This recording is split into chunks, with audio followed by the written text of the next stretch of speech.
राज्याचे दिवंगत उपमुख्यमंत्री अजित पवार यांच्या निधनामुळे मोठी पोकळी निर्माण झाली असून त्यांच्या जाण्याने पोकळी या शब्दाची आपती आता कळू लागली.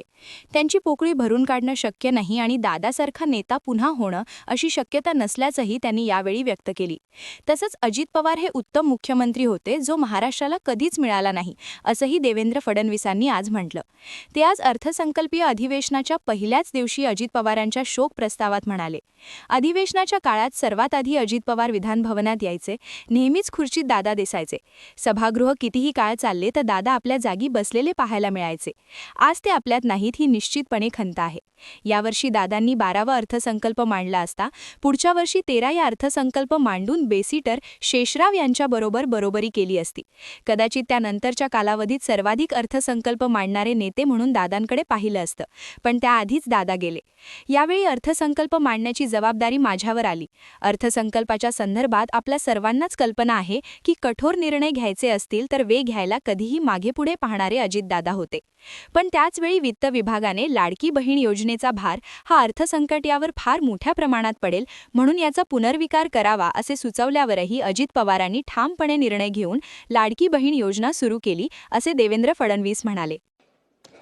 महाकवी भास यांचं एक नाटक आहे स्वप्न वासवदत्त. आपल्याला माहिती आहे त्यातला एक संस्कृत श्लोक आहे, काष्ट गतो ही पावका काय दहती मित्र शोकस्तु हृदयमस्तीच दहती.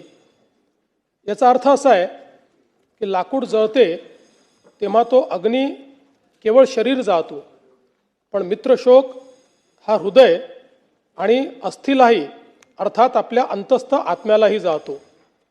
अजितदादांसारख्या एका सच्च्या मित्राचा सहप्रवासाचा असा मृत्यू होणं ही खरं म्हणजे केवळ राजकीय हानी नाही तर आपल्या सर्वांच्याच अंतःकरणाला प्रचंड वेदना देणारी अशा प्रकारची बाब आहे.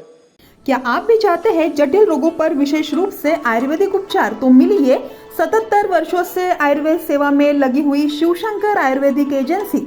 अनुभवी वैद्य डॉक्टर, सभी प्रसिद्ध कंपनियों की दवाइयाँ और सभी प्रकार की जड़ी बूटियों और रोग प्रतिकारक शक्ति बढ़ाने के लिए कई प्रकार की दवाइयाँ प्राप्त करने का एकमात्र विश्वसनीय स्थान.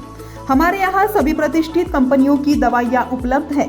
समय सुबह 10 बजे से रात 9 बजे तक. तो फिर इंतजार किस बात का?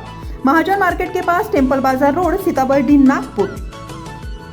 8605245080 9112079000.